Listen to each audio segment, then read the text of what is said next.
नमस्कार, मैं doctor Madhu Singh, SPC government college Ajmer. आज का हमारा टॉपिक है क्लाइमेट ऑफ यूरोप। जैसा कि हम सब जानते हैं कि यूरोप महाद्वीप का जो अधिकांश भाग जो है वो शीतोष्ण कटिबंध में आता है, जिसके कारण यहाँ मुख्य रूप से शीतोष्ण जलवायु पाई जाती है। लेकिन इसके हम उत्तर में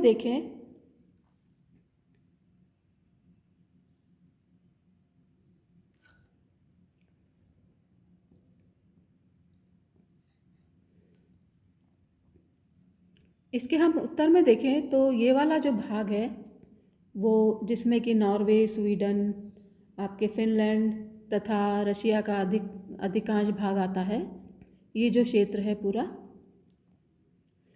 यहाँ मुख्य रूप से शीत जलवायु जो है या पाई जाती है। ये जो क्षेत्र है इसका ये शीत कटिबंध के अंतर्गत आता है।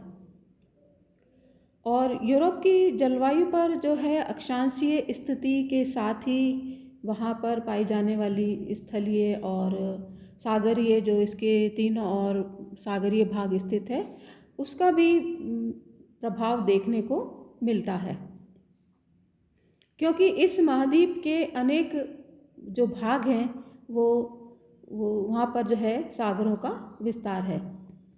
जैसे बाल्टिक सागर है, आपके काला सागर है, कैस्पियन सागर है, उत्तरी सागर है, एक और इसके अटलांटिक महासागर है, नीचे एड्रियाटिक सागर है। तो इसका प्रभाव यहाँ की जलवायु पर देखने को मिलता है, क्योंकि जो भी क्षेत्र सागरीय भागों से के आसपास के होते हैं वहाँ की जलवायु जो है वो सम रहती है।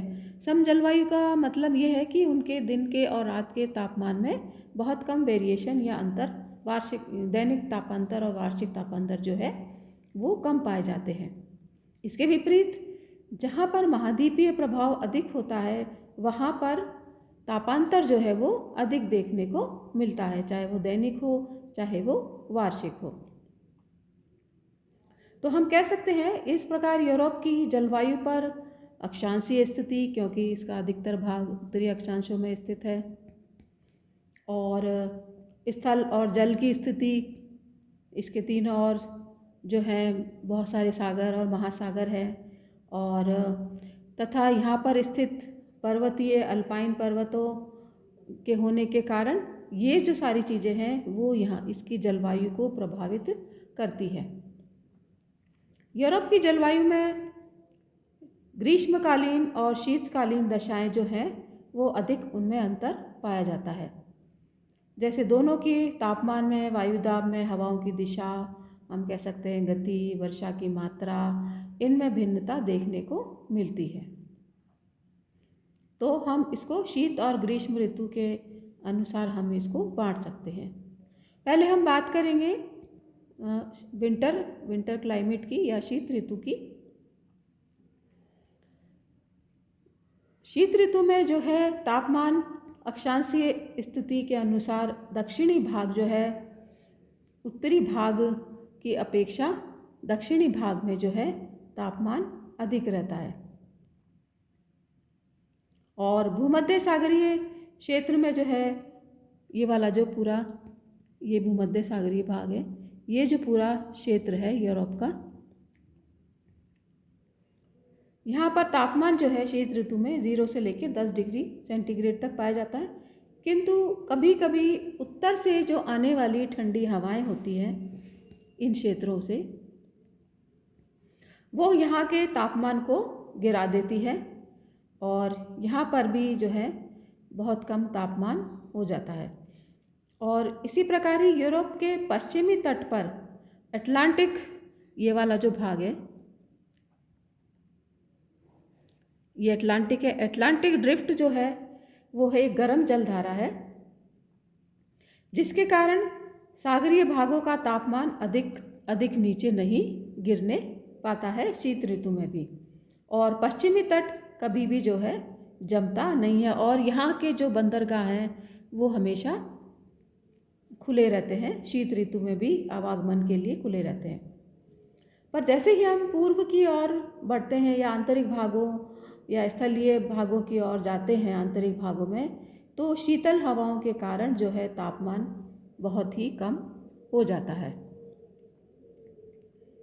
फिर तापमान से जुड़ी हुई एक और चीज़ होती है जलवायु में, वो होती है एयर प्रेशर या वायु दाब। शीत ऋतु में ध्रुवीय जो है वायु राशियाँ पूर्व की ओर से यूरोप में प्रवेश करती हैं।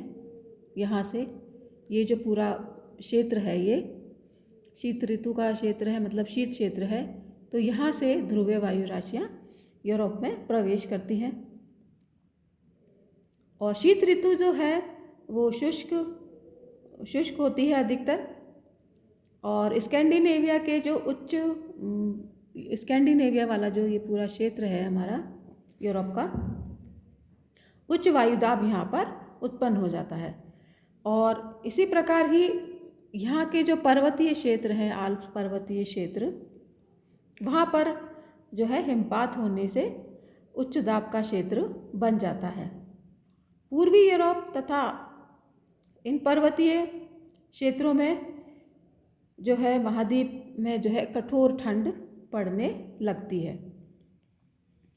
दूसरी ओर उष्णकटिबंधीय जो सागरीय वायु राशियाँ हैं, उनके प्रभाव से पश्चिमी हवाएं अटलांटिक महासागर से आकर यूरोप में प्रवेश करती हैं और उष्ण और आर्द्र होने के कारण ये हवाएं जो है पर्याप्त वर्षा भी करती हैं। इसी समय ही भूमध्य सागरीय ये जो क्षेत्र है भूमध्य सागर का, यहाँ से भी पछुआ हवाओं की पेटी में रहता है और यहाँ पर भी इन वाले सारे क्षेत्रों में भी शीत ऋतु में वर्षा होती है। वर्षा की बात करें तो यूरोप में वर्षा की मात्रा पश्चिम से जैसे जैसे हम पूर्व की ओर जाते हैं, वो है पश्चिम से पूर्व की ओर कम होने लगती है या घटने लगती है। अटलांटिक महासागर से आने वाली जो महासागरीय वायु राशियाँ हैं या शीतोष्ण चक्रवात के द्वारा पश्चिमी भागों में, ये जो पश्चिमी भाग है यहाँ पर अधिक वर्षा होती है, किंतु इसकी मात्रा पूर्व की ओर जैसे जैसे हम बढ़ते हैं वो घटती जाती है। उत्तर पूर्वी यूरोप की बात करें तो यहाँ भी कम होती है वर्षा, लेकिन जो भी वर्षा होती है वो हिमपात के रूप में होती है। तो इस समय जो है ब्रिटेन में औसत वार्षिक वर्षा जो है 150 सेंटीमीटर है, किंतु ये भी पूर्व की ओर घटती जाती है। तथा मध्य यूरोप में लगभग 65 सेंटीमीटर, और रूस के जो यूरोपीय जो रूस है उसमें, क्योंकि वो पूर्वी भाग की ओर है, तो वहाँ पर जो है 40 सेंटीमीटर ही वर्षा रह जाती है। भूमध्य सागरीय जो ये क्षेत्र है, यहाँ पर दिसंबर से मार्च तक जो है वर्षा होती है और ये जो वर्षा है ये लगभग 50 से 100 सेंटीमीटर के बीच प्राप्त होती है। उत्तरी पश्चिमी यूरोप में भी शीत ऋतु में कम वर्षा होती है, और लेकिन ग्रीष्म ऋतु में इसकी मात्रा बढ़ जाती है।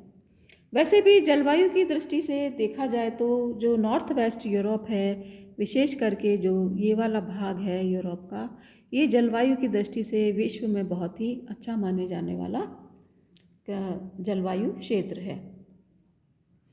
फिर बात आती है ग्रीष्म ऋतु के जलवायु की। ग्रीष्म ऋतु में जो दक्षिणी यूरोप है वहाँ पर तापमान जो है 20 से लेकर के 25 सेंटीग्रेड तक रहता है। ना बहुत ज़्यादा गर्मी है ना बहुत ज़्यादा ठंड है। ये जो तापमान है दक्षिण से उत्तर की ओर, यानी कि यहाँ से जैसे हम उत्तर की ओर जाएंगे तो ये तापमान घटता जाता है। मध्य यूरोप में हम बात करें इस क्षेत्र में, तो यहाँ तापमान 15 से 20 सेल्सियस के मध्य रहता है, और उत्तरी पश्चिम में इस वाले क्षेत्र में तापमान जो है 10 से 15 सेंटीग्रेड के बीच रह जाता है। आंतरिक भागों में और पश्चिम के जो सागर तटीय जो क्षेत्र हैं, यहाँ पर जो है तापांतर अधिक रहता है। लेकिन महाद्वीप के जो पूर्वी भाग हैं जहाँ की महाद्वीपीय प्रकार की जलवायु पाई जाती है वहाँ पर गर्मियों में तापमान अधिक रहते हैं। अब ग्रीष्म में हम वायुदाब की बात करें तो ग्रीष्म में जो है उच्च वायुदाब का जो क्षेत्र है 10 डिग्री अक्षांश तक उत्तर की ओर खिसक जाता है, जिससे भूमध्य सागर में चक्रवात जो है उत्पन्न हो जाते हैं। और इसी समय अटलांटिक महासागर में भी जो है उच्च वायुदाब का क्षेत्र बन जाता है, जिसके कारण पछुआ पवनें चक्रवातों के साथ जो है यूरोप में प्रवेश करती है। ये हवाएं स्थल से सागर प्रवेश करती हैं और पर्याप्त वर्षा करती हैं। दूसरी ओर दक्षिणी यूरोप में उच्च वायुदाब होने के कारण स्थल से सागर की ओर, विशेष करके आल्प पर्वत के जो दक्षिणी भाग है वहाँ से जो है हवाएं स्थल से सागर की ओर चलती हैं, जो कि शुष्क होने के कारण वर्षा नहीं करती। उत्तर और पश्चिमी यूरोप के जो तटीय क्षेत्र हैं, ये जो भाग है वो समुद्री वायु राशियों के कारण यहाँ पर वर्षा होती है और प्राय बादल छाए रहते हैं तथा रुक रुक कर वर्षा, हल्की वर्षा होती रहती है। मध्य एशिया की गर्म और शुष्क वायु राशियों के प्रभाव के कारण दक्षिणी यूरोप का मौसम जो है वो थोड़ा गर्म रहता है उत्तर की अपेक्षा।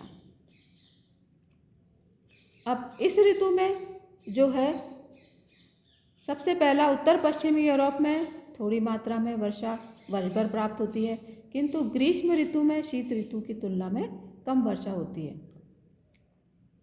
यूरोप के भीतरी भागों में वर्षा कम होती है और ये लगभग 50 से 75 सेंटीमीटर, और लेकिन पर्वतीय भागों में जो है संवहनीय वर्षा होती है। भूमध्य सागरीय प्रदेशों में अधिकांश वर्षा शीत ऋतु में होती है और ग्रीष्म ऋतु जो है वो अधिकतर शुष्क ही रहता है। 10 सेंटीमीटर से भी कम वर्षा प्राप्त होती है। लेकिन उत्तर में स्थित टुंड्रा जलवायु वाले प्रदेशों में, जिसमें नॉर्वे, स्वीडन, फिनलैंड और रूस के उत्तरी भाग जो आते हैं, वहाँ पर हिमपात के रूप में लगभग 25 सेंटीमीटर जो है वर्षा प्राप्त हो जाती है। तो इस प्रकार आप देख सकते हैं कि यूरोप की जो जलवायु है उस पर सागरीय भागों का बहुत अधिक प्रभाव पड़ा है, और लेकिन इसके विपरीत उत्तरी भाग की जो जलवायु है वो अधिक कठोर है, मतलब वहाँ शीत जो है ज़्यादा पड़ती है। और दक्षिणी भाग की जो जलवायु है वहाँ पर उत्तर की अपेक्षा जो है तापमान हमेशा ही अधिक रहते हैं। लेकिन इसके साथ ही साथ यूरोप के जो आंतरिक भाग हैं, मध्य के जो भाग हैं जहाँ पर यूरोपीय रूस है, वहाँ पर जो है महाद्वीपीय प्रकार की जलवायु है, वर्षा कम प्राप्त होती है पश्चिम की अपेक्षा, और दक्षिण की अपेक्षा तथा उत्तर की अपेक्षा वर्षा कम है, और तापमान में अधिक वेरिएशन है दिन और रात के और वार्षिक तापमान में। इसके विपरीत उत्तर पश्चिम का जो भाग है यूरोप का, वो जलवायु की दृष्टि से बहुत ही उत्तम है। वहाँ पर दोनों ही ऋतुओं में वर्षा प्राप्त होती है, चाहे वो शीत ऋतु हो चाहे वो ग्रीष्म ऋतु हो। तो दोनों ही ऋतुओं में वहाँ पर पर्याप्त रूप से वर्षा प्राप्त होती है, और इसीलिए ये कहा भी जाता है कि नॉर्थ वेस्ट यूरोप जो है वहाँ की जलवायु विश्व में सबसे अधिक स्वास्थ्यवर्धक है। यानी कि टेम्परेचर का जो वेरिएशन है वहाँ पर वो बहुत कम है, चाहे वो दिन का हो, चाहे वो दिन रात का टेम्परेचर हो, चाहे वो वार्षिक तापांतर हो। क्योंकि ये क्षेत्र जो है उत्तर में स्थित होने के कारण एक तो उच्च अक्षांशों में है तो ग्रीष्म का प्रभाव कम है, दूसरी ओर उच्च अक्षांशों में स्थित होते हुए भी अटलांटिक ड्रिफ्ट के कारण, गर्म जलधारा के कारण शीत ऋतु में यहाँ पर इतने अधिक तापमान नहीं गिरने पाते, और इसी के साथ ही यहाँ पर वर्षा भी पर्याप्त मात्रा में हो जाती है सागरीय भागों से के निकट होने के कारण।